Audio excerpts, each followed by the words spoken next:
আমি সেই মেয়ে, শুভ দাশগুপ্ত। আমি সেই মেয়ে, বাসে, ট্রেনে, রাস্তায় আপনি যাকে রোজ দেখেন, যার শাড়ি, কপালের টিপ, কানের দুল আর পায়ের গোড়ালি আপনি রোজ দেখেন। আর আরও অনেক কিছু দেখতে পাওয়ার স্বপ্ন দেখেন। স্বপ্নে যাকে ইচ্ছে মতন দেখেন, আমি সেই মেয়ে। বিহারের প্রত্যন্ত গ্রামে দিনের আলোয় যার ছায়া মারানো আপনার ধর্মে নিষিদ্ধ, আর রাতের গভীরে যাকে বস্তি থেকে তুলে আনতে পাইক বরকন্দাজ পাঠান আপনি, আর সুসজ্জিত বিছানায় যার জন্য অপেক্ষায় অধীর হয় আপনার রাজকীয় লামপট্ট, আমি সেই মেয়ে।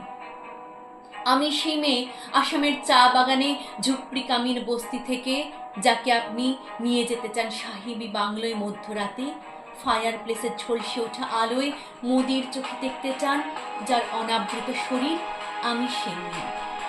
রাজস্থানের শুকনো উঠোন থেকে পিপাসার জল আনতে যাকে আপনি পাঠিয়ে দেন 10 মাইল দূরে সরকারি ইদারায়, আর 20 মাইল হেঁটে ক্লান্ত বিধ্বস্ত যে রমণী ঘরা কাখে ঘরে ফিরলেই যাকে বসিয়ে দেন চুলার আগুনের সামনে আপনার রুটি বানাতে, আমি সেই মেয়ে। আমি সেই মেয়ে যাকে নিয়ে আপনি মগ্ন হতে চান গঙ্গার ধারে, কিংবা ভিক্টোরিয়ার সবুজে, কিংবা সিনেমা হলের নীল অন্ধকারে, যার চোখে আপনি এঁকে দিতে চান ছোটা স্বপ্নের কাজল, আর ফুরিয়ে যাওয়া সিগারেটের প্যাকেটের মতো যাকে পথের পাশে ছুঁড়ে ফেলে আপনার ফুল সাজানো গাড়ি শুভ বিবাহ সম্পন্ন করতে ছুটে যায় শহরের পথে।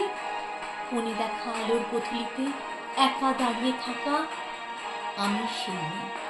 আমি সেই মেয়ে, এমনকি দেবতারাও যাকে ক্ষমা করেন না।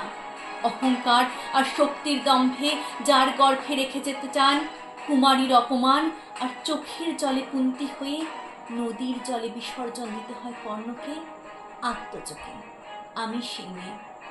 সংসারে অসময়ে আমি ভরসা, আমার ছাত্র পড়ানো টাকায় মায়ের ওষুধ কেনা হয়, আমার বাড়তি রোজগারে ভাইয়ের বই কেনা হয়, আমার সমস্ত শরীর প্রবল বৃষ্টিতে ভিজতে থাকে, কালো আকাশ মাথায় নিয়ে আমি ছাতা হয়ে থাকি, ছাতার নিচে সুখে বাঁচে সংসার। আপনারা আমার জন্য অনেক করেছেন, সাহিত্যে, কাব্যে, শাস্ত্রে, লোকাচারে আমাকে মা বলে পূজা করেছেন, প্রকৃতি বলে আদিক্ষেতা করেছেন, আর শহরগঞ্জের কানাগলিতে ঠোঁটের রং মাখিয়ে কুপি হাতে দাঁড় করিয়েও দিয়েছেন। হ্যাঁ, আমি সেই মেয়ে। একদিন হয়তো বা অন্য কোনো একদিন আমার সমস্ত মিথ্যে পোশাক ফেলে আমি হয়ে উঠব অসামান্যা। খোলা চুল, মেঘের মতো থাকবে আমার খোলা পিঠ, দু চোখে জ্বলবে ভীষণ আগুন, কপাল ঠিকরে বেরোবে ভয়ঙ্কর তেজরশ্মি, হাতে জ্বলসে উঠবে সেই খড়গ, দু পায়ের নুপুরে বেজে উঠবে রণদুন্ধুবি, নৃশংস অট্টহাসিতে ভরে উঠবে আকাশ। দেবতারাও আতঙ্কে স্তব্ধ হয়ে বলতে থাকবেন মহামেঘ প্রভাং ঘৌরাং মুক্তকেশিং চতুর্ভুজাং কালিকাং দক্ষিণাং মুন্ডমালা বিভূষিতাং। বিভৎস দাবানলের মতো আমি এগোতে থাকবো, আর আমার এগিয়ে যাওয়ার পথের দুপাশে মুন্ডহীন অসংখ্য দেহ ছটফট করতে থাকবে। সভ্যতার দেহ, প্রগতির দেহ, উন্নতির দেহ, সমাজের দেহ। হয়তো আমি সেই মেয়ে, হয়তো বা